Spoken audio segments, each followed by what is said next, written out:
한밤 뉴욕 증시가 경기 둔화에 대한 우려의 하락세로 마감했습니다. 다만 연준의 양적 완화 재개 발표로 인해 낙폭을 상당 부분 만회했습니다. 다우는 0.5% 하락했습니다. 유럽도 하락세로 마쳤습니다. 미 연준의 FOMC 결과를 앞두고 불확실성이 높아진 데다 중국의 수입 증가율이 기대치를 밑돈 점이 악재였습니다. 독일과 프랑스는 1% 이상 빠졌습니다. 국제 유가는 중국의 수입이 예상보다 덜 증가했다는 소식이 수요 우려를 낳으며 하락했습니다. 다만 연준이 추가 양적 완화 조치를 내놓자 역시 낙폭을 줄여 배럴당 80달러 선은 유지했습니다. 미 연준은 시장의 기대대로 만기도래 MBS에서 발생한 현금을 장기 국채에 재투자하겠다고 밝혔습니다. 그러나 이와 더불어 경기가 최근 둔화되고 있다고 경기 판단을 하향했습니다. 한편 미국의 노동 생산성은 지난 분기 예상 밖으로 하락해 0.9% 떨어졌습니다. 지난 2008년 4분기 이후 처음 노동 생산성이 하락해 고용 시장에 대한 우려를 더 높였습니다.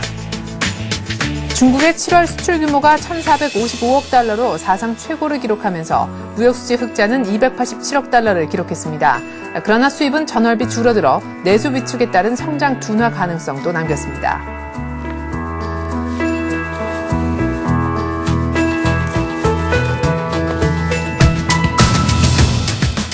안녕하십니까. 굿모닝 센정씨의 최리나입니다. 기다렸던 FOMC의 성명서가 발표가 됐습니다. 예상을 했던 대로 역시 만기도래 MBS에서 발생한 현금을 다시금 국채를 매입하는 데 쓰겠다. 이렇게 재투자하는 쪽으로 결론을 낸 모양인데요. 역시나 기준금리도 20개월째 동결 결정이 내려졌지만 향후 미 경제에 대한 경기 판단을 하향 조정한 것에 시장은 조금은 부담을 느끼는 모습이었습니다. 안타깝게도 장 초반의 낙폭을 플러스로까지 반전시키지는 못하고 소폭이 남아 떨어지면서 끝이 났는데요. 다우는 50포인트가량 빠졌습니다. 보다 자세한 FOMC 얘기 그리고 뉴욕 증시 주변을 둘러싼 이슈들 정리해보겠는데요. 한맥투자증권 김관수 차장 만나보겠습니다. 안녕하세요. 네, 안녕하십니까. 네, FOMC 예상했던 그런 내용들이 많아서 뉴욕 증시 큰 폭으로 오르지 않을까 했었는데 이미 알려진 재료여서 그런지 상승폭도 완전히 그렇게 세게 나오진 못했던 것 같습니다. 오히려 약보합 정도로 끝이 났는데 일단 마감 상황부터 전해주시죠. 일단 장중에 크게 밀렸던 미증시가 다시 반등의 모습으로 아랫꼬리의 모습을 맞춰놨습니다. 물론 하락세를 마무리했지만 그 저점에서는 좀 보여주긴 했습니다.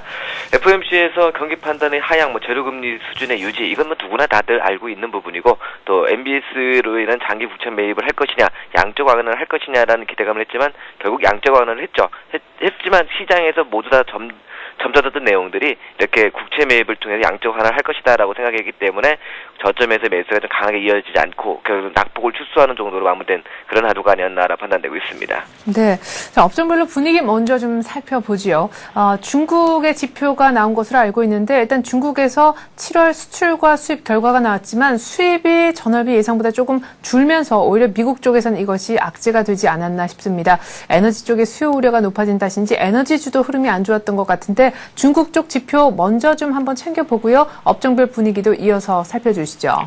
일단 중국의 7월 수출이 일단 38% 증가하면서 상당히 큰 폭의 증가세를 이어갔습니다. 하지만 수입이 한 22% 정도 증가하는 데 그치면서 수출 증가율에 비해서 수입 증가율이 상당히 좀 못 미치는 그런 모습을 보여줬거든요. 그래서 일단 이런 것들이 결국에는 그 미국에서 이어지고 있는 그 원자재들의 가격 하락을 좀 압력을 넣었는데 특히나 PC 수요에 대한 부분들도 상당히 좀 둔화된다는 이런 내용이 나오면서 인텔이라든지 델 같은 이런 컴퓨터 관련주들도 좀 크게 밀렸고요. 네. 또 원자재 가격이 하락을 해서 알코아라든지 리오틴토 같은 종목들도 좀 밀리면서 전체적으로 시장은 에너지주라든지 아니면 그 칩 관련주들 중심으로 해서 전체적으로 매물에 막히는 그러니까 원자재주와 기술주의 하락이 좀 더 두드러진 그런 하루가 아니었나라 보고 있습니다. 네, 그렇지 않아도 보니까 마감가 기준으로도 다우하고 S&P 500보다도 나스닥의 하락폭이 더 컸었는데 그 이유가 또 거기에 있었군요. 자, 이제 FOMC 얘기를 좀 본격적으로 꺼내 보겠습니다. 먼저 가장 중요한 것은 미국이 결국에는 이제 시장에서 돈을 걷어들이는 것에서 유턴을 해서 돈을 다시 푸는 쪽으로 결정을 한 모양인데 MBS 증권에 거기서부터 돌아오는 현금을 다시금 MBS 증권에 재투자하는 것이 아니라 국채 쪽에 투자한다라는 조금 더 파격적인 결정이 나왔네요. 일단은 이제까지 양적 완화 정책에 대해서는 상당히 회의를 많이 느꼈습니다. 그래서 이제까지 어느 정도 풀었던 자금들을 끌어모으면서 전체적으로 시장에 긴축을 할 것이다라는 이런 얘기가 지난 6월 달까지만 해도 나왔거든요. 근데 이번에 7월에 발표된 고용 보고서가 상당히 좋지 않게 나왔기 때문에 결국 이 고용 시장을 확대하기 위해서는 결국 양적 완화를 할 수밖에 없고, 양적 완화가 이 앞전에 했던 그대로 한다면 의미가 없겠죠. 특히나 금리가 최저 수준으로서 금리를 갖고 이제 시장을 움직일 수 있는 위치는 아니기 때문에 좀 더 좀 공격적인 그 양적 완화로 해서 MBS의 제주대보다는 구체적으로 제주대를 해서 결국 시장에 그 양적 완화 정책을 계속 유지해 나가겠다는 그 FOMC의 의지가 아니었나라 판단되고 있습니다. 중요한 것은 전체적인 시장의 움직임에서 이렇게 정부에서 조치를 낸다 하더라도 이보다 더 강력한 조치를 더 취할 수 없다는 그런 딜레마도 우리가 한 번 정도는 생각을 하지 않을까라는 생각도 들고 있습니다. 네. 자, 일단은 MBS 만기가 돌아오는 MBS를 바탕으로 이제 현금을 쥐고 그것을 다시 국채에 투자를 하겠다 이렇게 얘기를 했는데, 기준금리도 동결했지만 문제는 향후 역시 미국 경기에 대해서 빠르게 회복하진 않을 것이다라는데 연준도 공감을 하는 모양이에요. 일단 지난 6월 달만 하더라도 점진적인 상승, 개선 이런 얘기가 많이 나왔습니다. 그리고 고용시장도 좀 어렵지만 점진적인 개선이 계속 좀 이어지고 있다 이런 얘기가 나왔는데, 네. 아시다시피 지난 5월 달에 마감됐던 그 세제 지원 혜택이 그 마무리되면서 주택의 경기가 상당히 침체를 가하고 있습니다. 이 주택 경기가 침체를 보이니까 고용시장이 불안해지고, 이 고용시장이 결국에는 연쇄적으로 소비도 위축시키고 시장 전체적인 경기 침체 모드를 만드는 그런 모습이기 때문에 결국 이런 것들을 좀 어느 정도 안정시키려면 결국 시장에서도 양적 완화 정책을 계속적으로 해야 되는 그런 부분에 놓여져 있다는 것이죠. 그래서 당분간은 이 부분도 고용시장에 대한 개선에 대한 그런 의지를 좀 확실히 좀 피력한 것 같고요. 또 6월에 발표했던 성명서 내용과 7월의 성명서 내용들을 보면은 이 점진적인 개선에서 이제는 완전한 하락 둔화에 대한 그런 우려를 하고 있습니다. 그리고 앞으로 개선된다 하더라도 좀 더 점진적으로 둔화될 움직임에서 개선되지 않겠는가, 이런 것이 경기 침체의 결정적인 하나의 요소로 받아들여지고 있지 않느냐 이렇게 보고 있습니다. 네, 결국에는 FRB도 역시 둔화되는 경기라든가 디플레이션의 어떤 그 가능성을 그냥 앉아서 보고 있지는 않겠다라는 뜻으로도 풀이가 되는데, 때문에 지금 뭐 시장에서는 디플레이션에 미 연준이 선제적으로 대응을 하기 위해서 이 같은 조치를 내놨다 이런 분석들도 있는 것 같습니다. 근데 사실 뭐 앞서서 미국의 2분기 GDP 성장률이 이미 좀 둔화되는 그런 시그널을 보였었고, 고용시장 미국의 7월 고용지표가 크게 악화되면서 역시나 좀 예상이 됐던 부분이었는데, 역시 이렇게 추가적인 경기 완화책을 내놓음으로써 역시 미국도 또한 경기 하향에 대한 판단도 물론 내놓았지만은 미국 경기가 여전히 좋지 않다라는 것을 이렇게 방향을 선회하면서 추가적인 양적 완화를 내놓으면서까지 자인하는 꼴이 됐기 때문에 오히려 상승세로 끝나지 못한 것이 아닌가 하는 생각도 들거든요. 뭐 양날의 칼이다 이런 분석이 있는데, FOMC 이 같은 그 추가 양적 완화책을 긍정적으로만 볼 수 있는 겁니까? 일단은 미국 쪽에서 돈을 더 풀면서 정부로서는 부담을 더 안게 되는 꼴이잖아요. 일단은 뭐 양적 완화를 했다는 부분들은 시장에서 받아들이는 것은 좀 긍정적으로 받아들이는 것 같습니다. 근데 아시다시피 그냥 미국에서도 할 수 있는 카드를 모두 써버렸습니다. 근데 금리도 뭐 0에서 0.25 정도의 제로 금리를 계속 유지하고 있고, 이 남았던 부분들이 양적 완화였는데 양적 완화까지 했기 때문에 다음에 나빠졌을 때는 무엇을 쓸 수 있느냐, 그렇다면 결국에는 다시 쓸 수 있는 것이 뭐 세제 지원 혜택 이런 것들을 쓸 수 있는데, 이 7월 달에는 뭐 우리가 쏙 들어가 있지만 지난 5월 달만 하더라도 재정 위기에 대한 부분들이 상당히 심각하게 나타났던 부분이 있었습니다. 그래서 이 재정 위기에 대한 부분들이 그 세제 지원 혜택이 종결되면서 어느 정도 좀 마무리됐는데, 다시금 할 수 있는 부분들이 이런 부분들이라면 결국 미국 경제에서도 할 수 있는 카드를 모두 썼다는 것이 다음에 안 좋아질 때는 어떻게 할 수 있느냐. 지금은 양적 완화를 통해서 뭐 MBS를 국채로 대체하면서 시장에서 양적 완화를 할 수 있다고 하지만 다음엔 무엇일까라는, 다음에 좀 더 큰 임팩트를 줘야 되는데 그것은 무엇일까, 다음에 안 좋아졌을 때 결국 정부에서 할 수 있는 것이 무엇일까라는 이런 회의적인 부분들도 있기 때문에 결국 주가가 강하게 반등하지 못했던 그런 부분이 아니었나라 판단되고 있습니다. 네, 그렇군요. 그래서 다음번에 쓸 카드가 마땅치 않다, 이런 부분에 있어서 역시 조금 이번 마지막에 쓴 카드로 어떻게 좀 시장 분위기가 정리가 됐으면 하는 바람이 저도 듭니다. 일단 모기지 증권의 어떤 원리금을 국채에 재투자하는 쪽으로 그렇게 FRB가 결론을 내는 모습이었었는데, 하지만 지표를 못 넘었다 이런 분석도 있습니다. 지금부터는 지표를 좀 챙겨볼 텐데요. 미국의 노동 생산성, 2분기 전체 노동 생산성이 나왔습니다. 고용 지표하고 맞물리는 부분이라서 무게감이 전혀 없다 이렇게 볼 수는 없겠는데, 2008년 4분기 이후에 처음으로 하락했다면서 이게 어떤 의미입니까? 자, 미국의 노동 생산성이 지난 분기 예상 밖으로 하락을 한 거 나타났습니다. 노동 시장에 대한 우려가 계속 높아지고 있는 시점에서 노동 생산성까지 좀 안 좋아지고 있는데요. 일단 2008년 4분기 이후 처음으로 이제 마이너스 약세를 좀 보여주었는데 이 앞전까지만 하더라도 한 4.3%를 웃도는 그런 회복을 보여줬거든요. 노동 생산성이. 그런데 이번에는 좀 예상 밖으로 낮게 나오는 그런 모습을 보여줬고요. 또 노동 시간이라든지 재화의 서비스 생산량도 좀 소폭 증가하는 데 그치면서 전체적으로 노동 생산성이 약해진다는 것은 그만큼 기업들이 그 생산성이 낮기 때문에 생산성을 끌어올리려고 하지 결국 노동 시장에다가 계속적으로 그 고용을 늘리지 않는 그런 효과가 있기 때문에 결국 이런 부분들이 앞으로 고용 시장에서 상당히 위축될 수밖에 없는, 결국 고용 생산성을 높이려고 하지 사람을 더 투입하려고 하진 않을 거 아니겠습니까? 네네. 그래서 당분간은 결국에는 고용시장이 계속 또 어려워질 수밖에 없는 그런 위치에 놓여 있는 것이 아니냐, 이런 생각이 들고 있습니다. 네, 한 사람 한 사람당 생산해낼 수 있는 그런 능력들이 좀 좋아야 좀 사람들을 많이 써서 기업들의 투자도 늘리고 할 텐데, 좀 사람이 어떤 생산해내는 그 능력에 대한 결과치가 좋지 못해서 기업적인 측면에서 추가적인 고용을 발생시킬 가능성이 낮아졌다라는 데 우려를 보이셨네요. 자, 그렇다면 이제 다른 나머지 지표들을 좀 보겠습니다. 소기업의 낙관 지수도 좀 나온 것 같고, 또 도매 재고 관련 지표도 나왔던 모양이더라고요. 간단하게 결과만 좀 전해주시겠어요?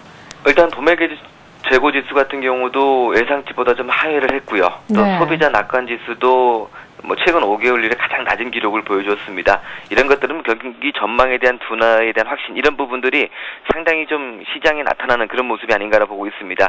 경기 우위로도 재고가 증가해서 재고 물량을 적극적으로 소비하지 못했기 때문에 도매 재고 지수가 좀 증가의 모습을 좀 보여주곤 했고요. 그리고 소비자 낙관 지수 같은 경우도 경기 성장 둔화에 대해서 또 부담을 갖고 있기 때문에 중소기업주들이 체감 경기가 상당히 좀 낮다라는, 앞으로 낙관하지 못하다는 그런 부분들이 나타나고 있기 때문에 당분간은 이런 부분이 경기 움직임에서 상당히 좀 좋지 않은, 그래서 요즘 나타나는 지표들을 보면 노동 생산성이든지 도매 재고든지 소기업 낙관 지수라든지 이 밖에도 고용 관련 지표들이, 이 지표들이 경기와 고용시장, 소비 이런 식으로 물려있기 때문에 결국에는 지금은 좋아지는 모습을 보여주지 않고 있다라는 점이 미국 경기에서 오늘 FOMC에서도 결국에는 양적 완화 정책을 필 수밖에 없었던 그런 부분이 아니었나라고 판단되고 있습니다. 예, 그렇군요.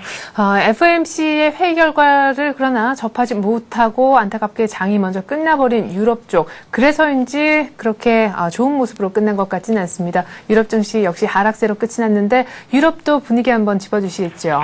유럽 증시도 전체적으로 약세 패턴으로 마무리됐습니다. 네. 영국, 프랑스, 독일 모두 하락을 보여주었고요. 이것이 중국에 대한 부분들도 경기 수출 우입 중국에 대한 부분들도 시장에 나타나줬고, 또 종목별의 악재들도 많았습니다. 그래서 종목별 악재도 많았기 때문에 결국 유럽 증시도 제대로 반등해주지 못했습니다. 종목별 악재를 보면은 독일의 재보험사인 하버니노가 2분기 순이익이 급감했다고 해서 5.4포인트나 급락을 했고, 독일의 화학업체 같은 경우도 투자 의견이 보유 쪽으로 낮아지면서 급락을 했습니다. 또 영국의 로열 뱅크 오브 스코틀랜드 같은 경우도 투자 의견이 중립으로 하향되면서 좀 많이 밀렸거든요. 이렇게 좀 종목별로도 상당히 좀 악재들이 많았고, 특히나 원자재 수요에 대한 불효로 인해서 원자재 관련주들도 유럽 증시에서 많이 밀리는 그런 모습을 보여줬기 때문에 영국이라든지 독일, 프랑스 모두 약세로 마감한 그런 모습이 유럽 증시에 나타난 것이 아닌가라 판단되고 있습니다. 네, 자, 미국 쪽 뉴욕은 약보합, 유럽도 역시 FOMC 결과를 미처 전해듣지 못하고 중국의 수입 위축 이런 소식 때문에 일단 약세로 끝이 났던 것 같습니다. 중국의 수요 감소 때문에 또 민감하게 반응할 수 있는 섹터가 바로 이 상품 쪽이 아닌가 싶은데요. 유가는 하락했을 것 같습니다. 배럴당 80달러 선은 지켰나요? 유가는 소폭 하락으로 마무리됐습니다. 하지만 유가는 소폭 하락으로 마무리됐지만 또 국채 매입에 대한 기대감으로 해서 80달러 밑으로 내려갔다가 80.25달러로 조금 낙폭을 줄이는 그런 모습을 보여줬고요. 네. 금값 같은 경우도 좀 소폭 하락을 했지만은 장중에는 1200달러를 다시 돌파했던 그런 모습을 보이면서 또 안전자산으로서의 매수가 좀 들어오는 그런 모습을 보여주다가 좀 밀리는 모습을 보여줬는데, 일단은 지금 유가 같은 경우는 경기와 맞물려서 계속적으로 80달러를 돌파했다가 좀 당시 주춤하는 모습을 보여주고 있고요. 또 안전자산에서 또 공격적인 자산으로 좀 위험자산으로 이어지는 모습을 보여줬던 그 금값 같은 경우도 다시 한번 1200달러까지 움직이면서 여전히 유가나 금값 같은 경우는 1200달러에서 공방을 보여주고 있고 유가는 80달러를 전후로 해서 계속적으로 혼조의 모습을 보여주면서 아직은 방향성보다는 유가나 금값도 여전히 박스권대의 움직임을 보여주는 그런 모습이 아닌가라고 판단되고 있습니다. 네, 그러면 유로와 특히나 달러의 움직임이 궁금한데요. FOMC 추가 경기 완화책 나온 이후의 움직임 말이죠. 유로는 0.2% 정도 하락을 했습니다. 유로당 1.31달러 정도를 보여줬고요. 네. 또 달러가 연준의 경기 판단 하향에 따라서 상승폭이 축소되면서 달러 인덱스 같은 경우도 80.88로 마무리됐는데요. 일단 당분간은 이렇게 유로라든지 뭐 금값이라든지 유가 이런 부분들이 시장에서 네. 결국 미국에서 이어지고 있는 정책들, 특히나 양적 완화 정책이라든지 아니면은 양적 완화 정책 이외에도 나오는 지표에 의해서 계속적으로 흔들릴 수밖에 없는 그런 위치고 아직까지는 방향성보다는 변동성, 박스권을 중심에서 왔다 갔다 하는 모습이기 때문에 크게 시장이 동요되기보다는 결국에는 여기에서 결국 미증시라든지 우리 증시 그리고 이 상품 시장이 한쪽 방향으로 움직이는가를 좀 더 확인하면서 시장이 접근해주는 것이 필요하지 않나 이런 생각이 들고 있습니다. 네, 국채 매입해준다 그랬으니까 미국 쪽 국채는 뭐 초강세를 띄웠겠군요. 예, 일단 미국 채권 가격은 급등의 모습을 보여주면서 10년 만기 국채값이 지난 4개월 내 최고치로 상승세를 보여주었습니다. 10년 만기 미국채 수익률이 전년 대비 0.04포인트 내리면서 2.78로 마감했는데요. 이렇게 이제 강세 패턴을 보여주는 것은 결국에는 미국에서 양적 완화 정책을 구사하기 때문에 결국 나타났던 그런 부분이 아닌가라 판단되고 있습니다. 네. 자, 그렇다면 이제 의미를 좀 여쭤봐야겠습니다. 기술적인 분석도 좀 궁금하긴 한데요. 지리하게 우리가 1800 바로 밑에서 따닥따닥 붙어있는 아주 짧은 캔들들의 어떤 그런 모음이 지금 다우 차트에서도 일봉에서 보여지는 것이 아닌가 싶습니다. FOMC가 뭔가 좀 위쪽으로 쭉 긴 양봉을 좀 뽑아줬으면 하는 바람이 있었었는데 글쎄 그렇지도 딱히 않은 것 같아서 말이죠. 일단은 우리 증시도 1800선대에서 계속 1750선 돌파, 고점 돌파한 이후에 1800선대에서 계속적으로 흔들리는 모습을 보여주고 있습니다. 네. 미증시도 1500선 돌파한 이후에 계속 그 자리에서 왔다 갔다 하는 모습을 보여주고 있는데 급락도 아니고 급등도 아니고 참 재미없는 장세가 이어지고 있는데 다른 한편 생각하면 시장에서 나타나는 경기 지표라든지 또 그리고 시장에서 나타나주고 있는 매물을 볼 때 그래도 시장이 견고하게 저점에서 받쳐주고 있다라는 생각이 들고 있는 것은 사실입니다. 아직까지 시장이 방향성을 잡지 못하고 상당히 좀 어려운 부분을 가지고 있지만은 결국 이것이 길게 보면은 추가적으로 상승을 위한 원동력, 특히나 미국 정부에서도 이번에 보여준 자세는 결국 경기가 좋아지지 않으면은 이 앞전에는 결국에는 시장 논리에 맡기지 않고 결국 정부에서 강력하게 제재를 가하겠다라는 이런 의지가 보이고 있기 때문에 결국 경기가 좋아지지 않을 것에 대비한 선제적 반응 조치를 오늘부터 취했다는 이런 점을 볼 때는 앞으로 경기가 추가적으로 더 나빠지기보다는 결국에는 어느 정도의 시장에서는 좀 살아날 수 있는 그런 기미를 보여줄 수 있기 때문에 결국 추가적으로 우리 증시도 그렇고 미증시도 그렇고 한 번 더 레벨업할 수 있는 가능성은 충분히 있다고 보고 있습니다. 결국 경기가 이렇게 좋지 않다면 시장 상황에 맞게 주가가 급락을 줘야 되는 것이 기본적인 상식인데 결국 시장은 계속적으로 저점에서 받쳐주는 그런 모습을 보여주다는 것은 그만큼 시장의 저점 매수는 살아있다라는 그런 측면에서 현 주가 패턴을 보는 것이 필요하지 않나라고 판단되고 있습니다. 네, 저가 매수가 계속해서 유입되고 있는 뉴욕장 얘기를 하셨습니다. 지금 좀 지루하긴 하지만 또 밑에서 단단하게 받쳐주는 세력이 있다는 측면에서 긍정적으로 충분히 볼 수가 있겠네요. 이렇게 해서 오늘 뉴욕 증시 둘러싼 이슈는요. 한맥투자증권 김관수 차장과 함께 알아봤습니다. 고맙습니다. 네, 감사합니다.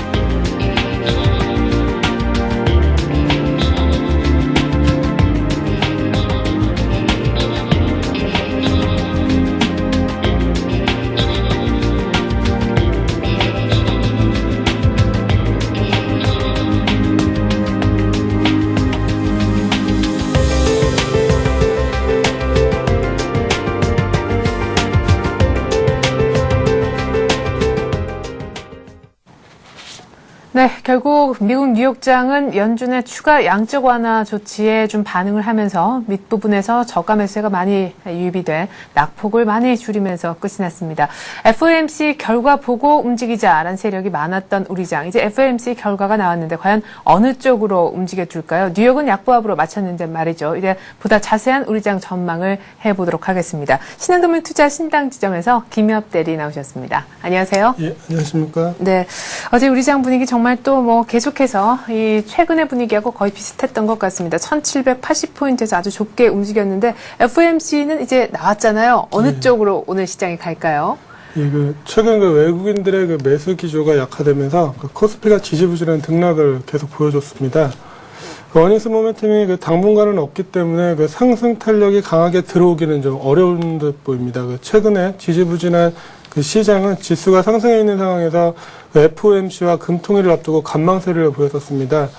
어제 미국의 FOMC에서 금리 발표가 있었기 때문에 시장에 대한 관망세는 어느 정도는 좀 해소가 될 것 같습니다. 예. 오는 12일 금통위에서 기준금리 발표를 앞두고 있기 때문에 아직까지 확실한 매매 동향이 나오기는 좀 어려울 것 같고, 내일 결과가 나오면은 그때부터 좀 매매 동향을 관심 있게 보셔야 될 것 같습니다. 네. 현재 기관들의 경우 종목별로는 매수에 가담을 할 수 있겠지만은 연일 펀드 환매가 지속되고 있는 상황에서 시장의 주 매수 세력으로 나서기 좀 어려운 상황입니다.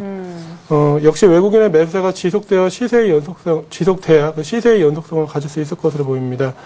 최근 6일째 코스피 지수는 한 1770포인트에서 1797포인트 사이에서 답답한 모습을 보이고 있는데요. 네. 향후 외국인의 수급에 따라서 지속적인 상승이 나올지 아니면 좀 조정형 형상이 나올지는 좀 지켜봐야 할 것 같습니다. 네, 그래요.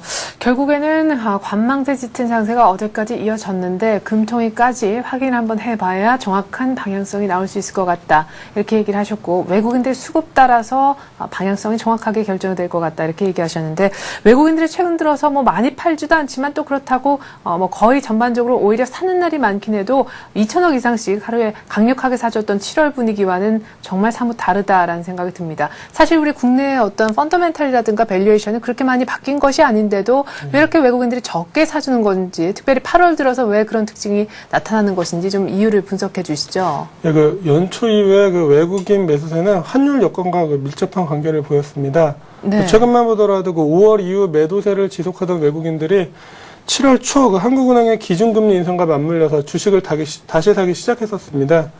단순히 말씀드리면 금리 인상은 원화 강세를 유발하고 원화 강세가 외국인 매수세를 유발하면서 지수가 상승했었다고 볼 수 있습니다. 네. 하지만 금리 상승이 외국인의 매수세를 유발하더라도 수출주의 경우는 피해를 보게 되기 때문에 환율이 하락하는 모습을 지속을 한다면은 수출주보다는 내수주 비중을 늘리는 전략이 일단 필요해 보입니다. 많은 기관들에서 내년 2011년 원화값 전망치를 980원에서 1,100원대까지 보고 있는데요.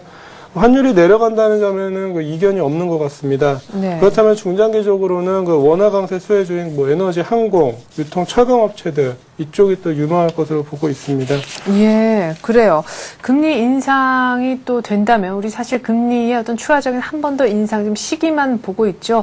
연내에 좀 추석 이전에 한 번 더 올리느냐 마느냐도 이슈거리인데, 원화 강세가 되면은 우리 외국인들의 수급적인 측면은 긍정적이겠지만 수출주는 그 섹터는 피해를 볼 수밖에 없겠다. 조금은 부정적인 쪽으로 얘기를 하셨습니다. 그러면 당장 오늘 외국인 수급만 좀 본다면은 FOMC 예상했던 대로 추가 경기 완화책이 나왔으니까 외국인들은 좀 사줄 것이다, 이렇게 생각해 볼 수 있는가요?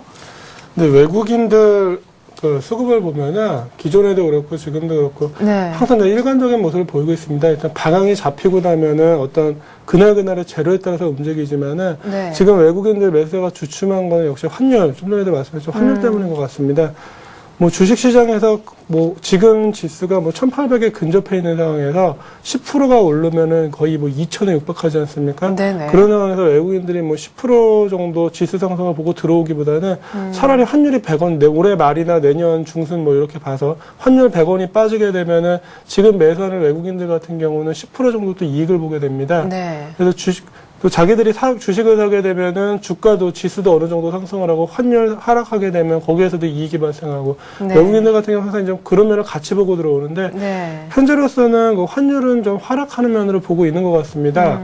근데 이제 어제 FOMC 회의가 나왔다 그래서 바로 또 매수로 들어오기는 어려울 것 같고 어제 예. 또 경제 지표 같은 경우는 금리 인하는 뭐 금리는 이제 올리지 않았지만은 예. 경제 지표가 좋지 않았기 때문에 미국 시장도 그렇게 좋지는 않았고요. 오늘 당장 우리 시장에서 움직이지는 않을 것 같고 오히려 그 내일 금통위에서 기준금리 관련해서 예. 뭐 다들 동결로 예상을 하고 있지만은 혹시 또 물가 상승 때문에 금리 인상을 할 수도 있다 그런 좀 생각들이 있기 때문에 네. 그걸 보고 좀 외국인들 같은 경우는 크게 움직일 것 같습니다. 예, 그렇군요. 일단은 아까도 말씀하셨지만 지금 외국인들이 우리가 생각했던 것만큼 FOMC의 어떤 그 기준으로만 해서 움직이는 것은 아니기 때문에 일단 최근 들어서 원달러 환율 추이를 보고 움직이는 측면이 강해서 역시 오늘 또 FOMC 뭐 추가 양적 완화 정책이 나왔다고 해서 폭발적으로 사거나 하는 일은 없을 것 같다. 오히려 금통위까지 보고 외국인들도 방향을 잡을 것 같다. 이런 얘기해 주셨습니다. 자, 그럼 지금부터는 전략을 세워보죠. 확실히 원화 강세는 좀 트렌드로 기조적으로 받아들이는 분위기가 맞습니다. 그리고 원화 강세에 따라서 수출주는 아무래도 피해를 볼 수밖에 없다라고 하셨는데 수출주는 그럼 지난주 시간에는 단기 반등 정도의 어떤 관점은 가능하다 하셨지만 그것조차 조금 위험할 수 있다라고 보시는 건가요? 예. 최근 우리 증시를 보면은 지수는 상승하고 있지만 그 시장의 성격은 올 상반기와 전혀 반대인 모습을 보이고 있습니다. 그 지수가 10개월 이상 끌어온 박스권을 돌파한 그 7월 말부터 기존 대정주라고 할 수 있는 그 IT, 자동차 업종이 그 약세를 계속 보이고 있습니다. 반면에 그 철저히 소외되었던 의료, 유통, 철강 등의 업종이 그 지속적인 강세를 보이고 있습니다. 이는 국내 시장에서 그 기준금리를 더 떨어뜨릴 가능성이 거의 없고 오히려 언제 올리느냐가 주요 이슈가 되는 상황에서 외국인들이 그 환율 하락을 그 기정사실화하고 환율 하락 시 환율 민감도가 큰 그 IT 업종을 줄이고 원화 강세 수혜주로 갈아탔다고 보아야 할 것 같습니다. 네. 정부 또한 환율 방어라기보다는 하락 속도의 조절에 더 집중하는 모습을 보이고 있기 때문에 이런 추세는 좀 당분간 지속을 할 것 같습니다. 그리고 그 올해 초에 그 환율 하락의 기미가 보이면서 그 내수주가 한번 움직인 적이 있었습니다. 예. 그 당시에도 그 IT 자동차주가 잠시지만 소폭의 조정을 받았다가 하지만 그 정부가 이후 그 적극적인 환율 방어 의지를 표현을 하면서 예. 그 수출 회사들의 모멘텀이 그 상반기 내내 이어졌고 관련주들의 주가도 그때보다 또 한 번 더 큰 폭으로 추가 상승을 했습니다. 예. 하지만 최근 정부에서 내수 부양 의지를 보이면서 정부 정책에 대한 그 외국인과 기관들 시각이 좀 완전히 바뀐 것 같습니다. 외국인들이 삼성전기, 하이닉스 등 IT 대표주들을 집중 매도를 했고 어제는 기관들이 현대차, 기아차를 필두로 한 그 자동차주들을 집중 매도하면서 하락을 이끌었습니다. 예. 뭐 단계 낙폭이 워낙 크기 때문에 그 반등은 뭐 그 저번 주에도 그렇고 이번 주에도 그렇고 계속 가능은 한데 예. 뭐 말씀드린다면은 시각이 바뀌었다는 거는 이제 단기 반등이 나오더라도 더 추세적으로 올라가기 어렵다는 점이고 그렇다면 굳이 그 하반기 실적이 또 좋아질 것이다 그런 네. 얘기만 듣고 그냥 마냥 들고 가시기보다는 예. 반등이 나올 경우에는 비중 축소. 비중을 좀 축소하시고 이제 내수주라던가 뭐 내수주도 다 오르고 있는 건 아닙니다. 저한테 뭐 항공 여행주들 얘기를 많이 물어보시는데 네. 뭐 내수 대표주죠. 환율 하락 최대 수혜주가 항상 뭐 항공 뭐 여행주 네. 얘기가 나왔었는데 최근 들어서 또 꼭 그렇지만도 않던데요. 예, 뭐 예. 제가 그전에도 말씀을 한번 드린 적이 있었습니다. 예. 그러니까 항공주 같은 경우는 주가가 좀 이미 많이 올라 있는 면도 있고 여행주들은 조금 오르다가 밀렸는데 지금 예. 최대 성수기 얘기가 나오고 있습니다. 하지만 지금 최대 성수기를 지나고 있기 때문에 예. 지금 8월 이후에는 여행주 같은 경우는 뭐 특별히 나올 만한 게 사실 없습니다. 또 겨울 성수기가 와야 또 얘기가 나오기 때문에 또 그 더위 얘기가 나오면서 또 음식료 업종 중에 뭐 아이스크림 업체들, 빙가루 예, 업체들도 예. 뭐 얘기는 나왔었는데 뭐 올해 같은 경우 아예 움직이지도 못했는데 항상 뭐 주식이 좀 먼저 움직였다가 8월, 7월까지 움직이고 지금 8월을 움직이지 않고 있는 것 같아요. 네. 그래서 계절이 이미 좀 먼저 선행해서 올랐다가 좀 조정을 받는 쪽으로 그렇게 생각을 하셔야 될 것 같습니다. 네. 다시 지루한 박스장이 많은데요. 여기에 대한 대안이 참 멀고 고민이 많이 되실 것 같습니다. 원화 강세까지는 맞는데 그것을 적용시켜서 업종으로 들어가 보면 또 꼭 그렇지만은 않다라는 부분에 대해서 좀 짚어주셨는데요. 좀 빈 IT 자동차 여기에 공백을 중국 소비 확대 뭐 수혜주 이쪽에 채울 수도 있다 이런 분석도 있는 것 네, 같더라고요. 중국 전에 기존에 이제 지수 상승 시에 중국 이제 기조가 수출보다는 이제 내수 시장을 네. 확대하겠다. 그래서 그거에 이제 좀 맞춰지는 것 같습니다. 그리고 최근에 뭐 홈쇼핑 업체들 중국 쪽에 좀 진출을 했던 네. 홈쇼핑 업체 주가가 올라온 것도 좀 그런 면이 있고 중국에 진출해 있는 회사라던가 중국 소비 시장에서 매출 좀 많은 회사들이 최근에 상대적으로 좋은 모습을 보였습니다. 네. 근데 지금 시장을 보면은 지수는 안 빠지고 있지만은 실제 예. 매매하실 때 기존 뭐 최근에 가장 많이 개인들 많이 단 게 LED, 반도체 쪽 그쪽이라는 또 분석도 나왔었는데 네. 그런 쪽은 사실 많이 빠졌습니다. 그리고 좀 개인들 좀 안 봤던 유통업체라던가 또 최근 같은 경우 조선주들 네. 이런 것 개인들이 손을 좀 안 댔던 종목에서 올라오고 있습니다. 근데 손 내면 내려간다는 거죠, 문제는. 예. 예. 아무래도 개인분들이 좀 막차를 타는 경향이 항상 좀 있으십니다. 왜냐하면 이제 가장 좋을 때 접근을 하시는데 가장 좋을 때 접근하시면은 이제 단기적인 관점에서 사실 보셔야 되는 겁니다. 지금 네. 좋기 때문에 주가가 바로바로 움직일 수 있는 대신 항상 착오를 찍을 수 있기 때문에 좀 네.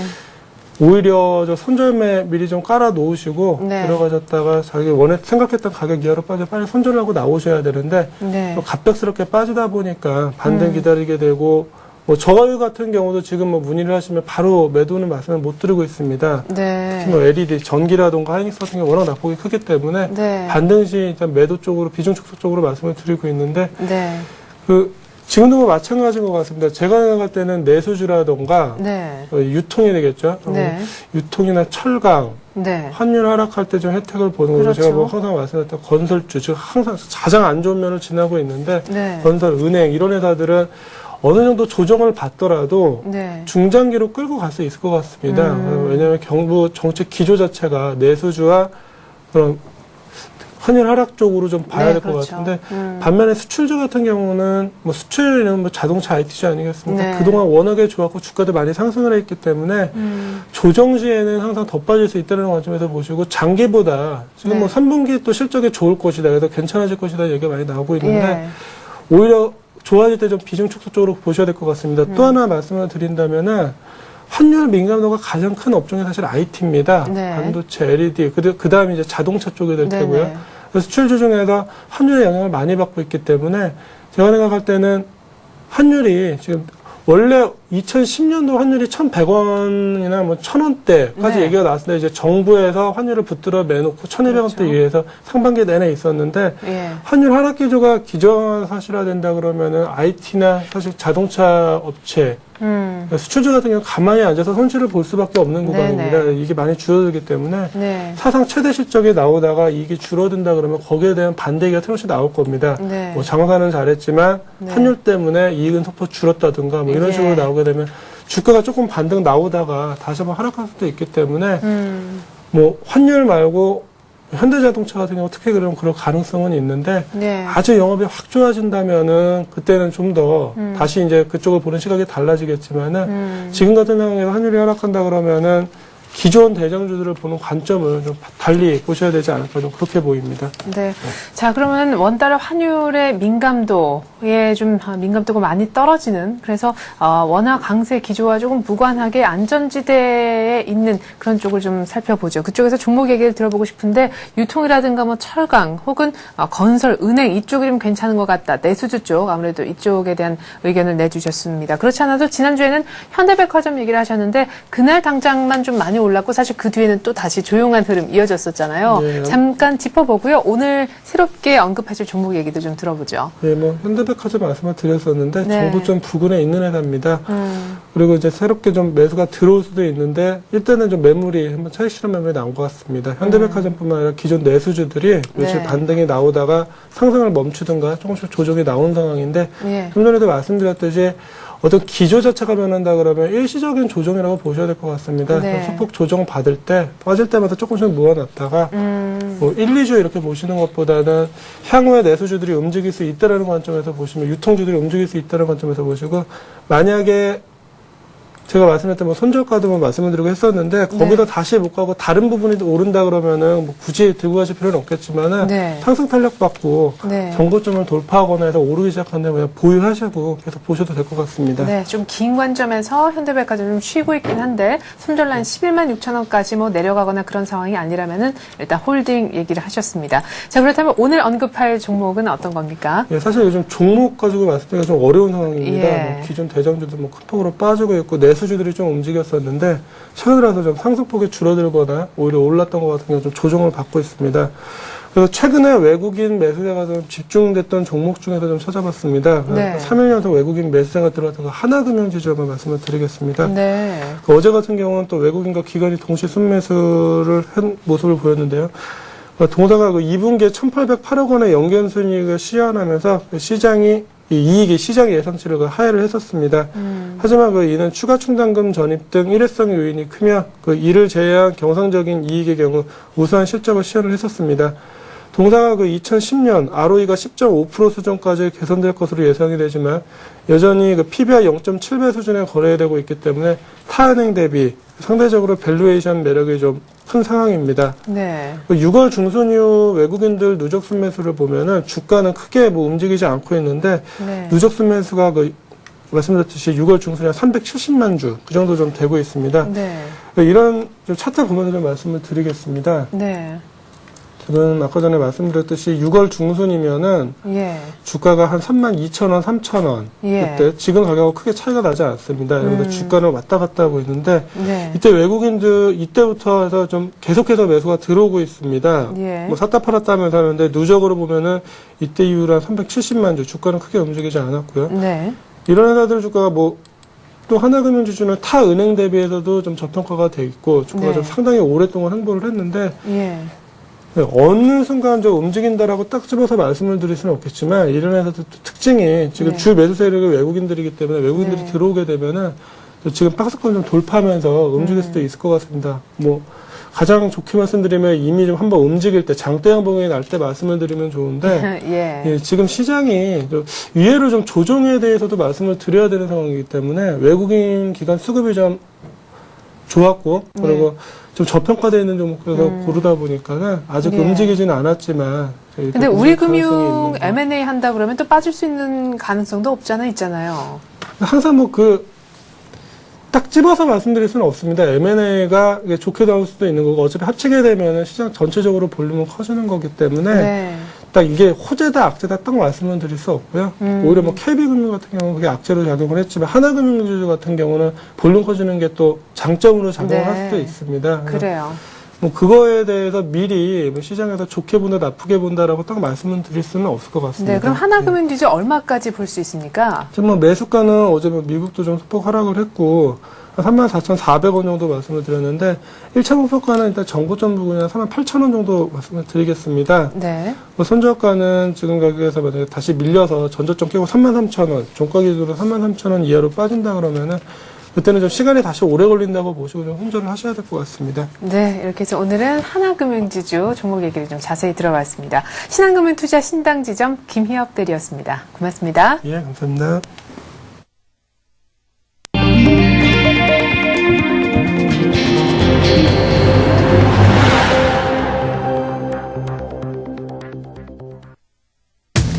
서울 강남권의 대표적 중층 재건축 아파트를 할 수 있는 대치동 음마아파트의 재정비 사업이 본격적으로 닻을 올렸습니다. 정비계획 수립을 위한 용역업체 선정을 마쳤다고 하는데요. 이르면 2013년 7월 중에 착공 가능하다고 하네요. 대형 주택건설업체들이 주택경기 침체로 신규 분양을 포기하거나 연기한 물량이 7만 가구에 육박하고 있습니다. 이에 민간 주택 공급 기반이 무너질 수도 있다는 우려가 제기되고 있습니다. 삼성이 저소득층 자활자금을 지원하는 미소금융 사업을 대폭 확대합니다. 삼성 미소금융재단은 출연금을 600억으로 2배 늘리고 구로 등 6곳의 지점도 추가로 개설하기로 했습니다. 르노-닛산 얼라이언스가 중도 하차하면서 쌍용차 인수전은 영안모자 등 3파전으로 압축됐죠. 인도의 마힌드라 그룹이 쌍용차 인수 최종 입찰서에 5천억 가장 높은 금액을 써낸 것으로 알려졌습니다. 본격적인 가을 이사철을 앞두고 서울 소형 아파트 전셋값이 오름세로 돌아섰습니다. 부동산 경기 침체와 각종 규제 속에 매매 시장이 꽁꽁 얼어붙어 있는 것과는 대조적인 모습인데요. 전셋값 상승이 두드러진 곳, 구체적으로 어느 곳인지도 자세하게 들어보겠습니다. 네, 같은 내용 바탕으로 해서 이슈는 서울경제신문 부동산부에 있는 윤홍호 기자와 함께하겠습니다. 안녕하세요. 안녕하세요. 네. 특별히 강남권에서 지금 시청하시는 분들은 귀를 쫑긋 세우셔야겠습니다. 서울 강남권의 가장 대표적인 재건축 예정 아파트라 할 수 있는 대치동 음마아파트 재건축이 본격 가시화되고 있다는 소식인데요. 어제 이미 정비계획 수립을 위한 용역업체 선정을 마쳤다면서요? 네, 그렇습니다. 지난 3월 안전진단을 통과한 강남구 대치동 음마아파트는 어제 정비 용역업체를 선정하면서 재건축 밑그림이 본격적으로 그려지고 있습니다. 강남구는 어제 음마아파트 재건축 정비계획 수립을 위한 용역업체로 ANU 디자인그룹과 선진 엔지니어링 컨소시엄을 선정했는데요. 이들이 제출한 계획에 따르면 음마아파트는 용적률 299%를 적용받고 일부 토지는 기부 취납하면서 앞으로 총 5,605가구의 대단지로 탈바꿈합니다. 이 가운데 임대아파트는 731가구, 또 조합원 몫을 포함한 일반 아파트는 4,874가구인데요.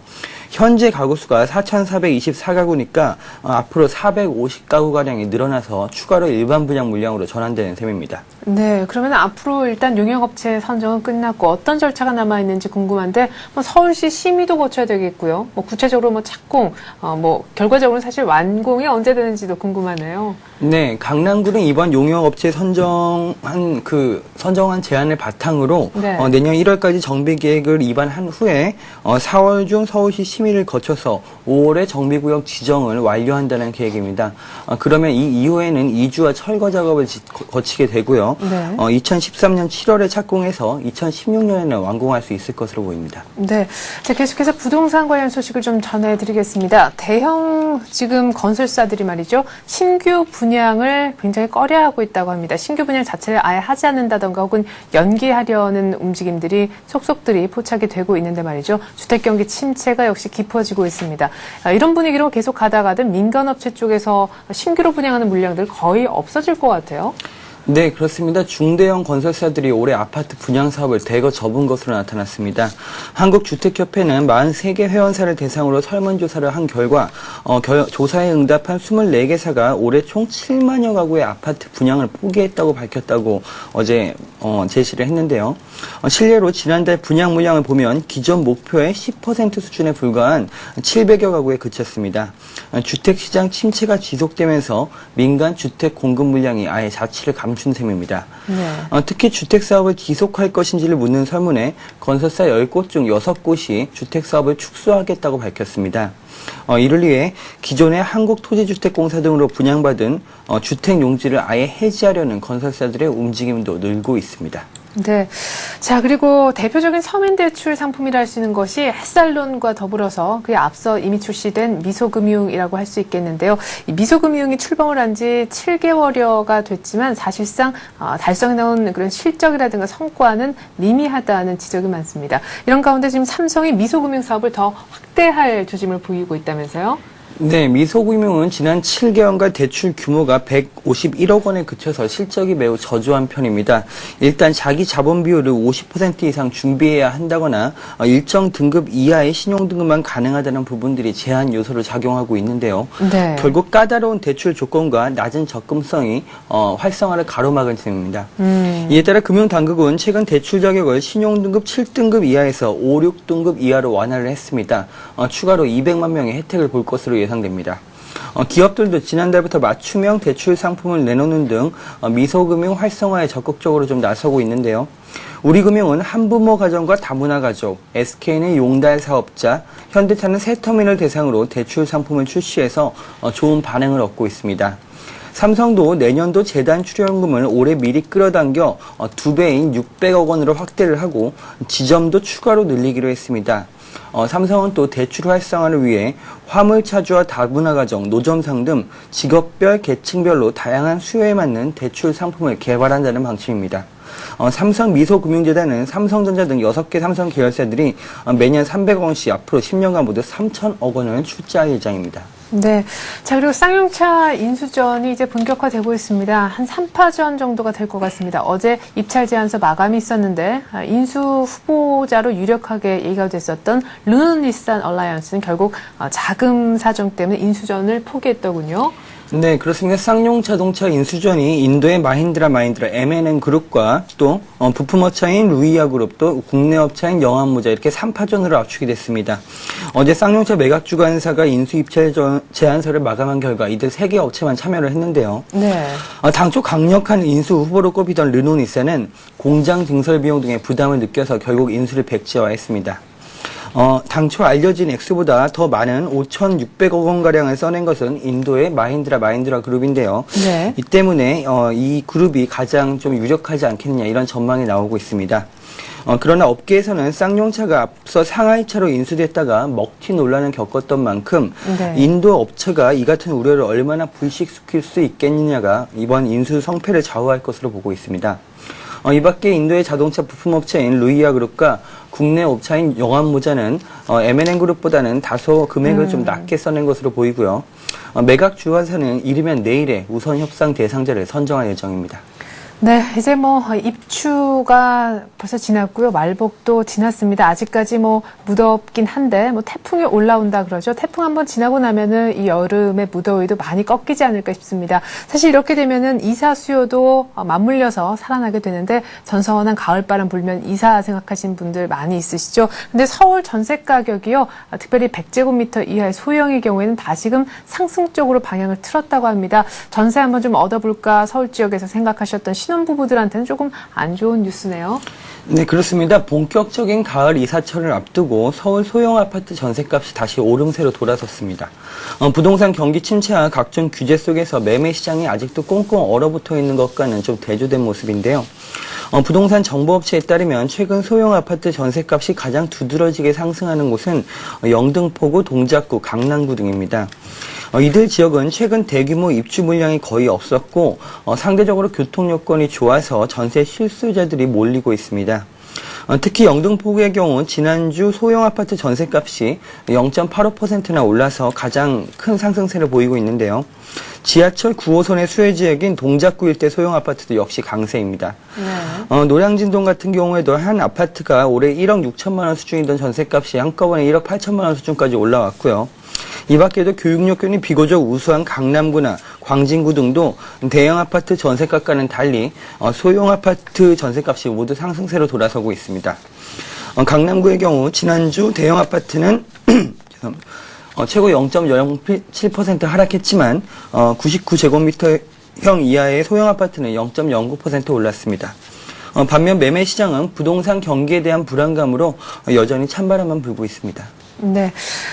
이렇게 해서 오늘 이슈는요, 설근지신문 부동산부 윤홍우 기자와 함께 해봤습니다. 윤 기자 잘 들었습니다. 감사합니다. 네, 미국 연준에서 FOMC 성명서를 내놓았습니다. 예상을 했던 대로 기준금리는 지금 현재 제로금리를 상당 기간 유지하겠다라는 문구가 그대로 남아 있었고요. 또한 경기 판단도 하향하지 않겠느냐 이런 예상도 있었었는데 그 예상도 그대로 맞아 떨어졌습니다. 무엇보다 이 경기 판단 하향 부분은 시장이 그럼에도 불구하고 여전히 부담을 느꼈던 부분인데요. 가장 중요한 시장에 돈을 더 푸는 부분에 대해서는 역시 MBS 증권의 만기 도래를 한 것을 그 결과물을 얻을 수 있는 현금을 바탕으로 해서 MBS증권 쪽을 다시금 매입하는 것이 아니라 국채를 다시 사주는 쪽으로 좀 파격적으로 결정을 내렸습니다. 그럼에도 불구하고 뉴욕 증시 마감 상황은 그다지 플러스를 발견하기 어려운 분위기였는데요. 나스닥은 나스닥대로 기술주의 안 좋은 투자 의견 하향 소식들이 많으면서 3대 지수 중에 낙폭이 가장 컸고요. 다우도 장 초반 낙폭을 많이 만회했다고는 하지만 플러스까지 돌리는 모습은 없었습니다. 장 중에도 약 부합권까지 올라오는데 그쳤는데요. 다우는 50포인트가량 0.5% 정도 빠졌습니다. 기대가 너무 커서일까요? FOMC 내용은 예상과 거의 비스무리한데 결과는 썩 마음에 들지 않습니다. 이런 가운데 우리 장은 뉴욕 보고 어떻게 반응할까요? 자세한 우리 장 소식은 출발 센전스를 통해서 들려드리겠습니다. 고맙습니다.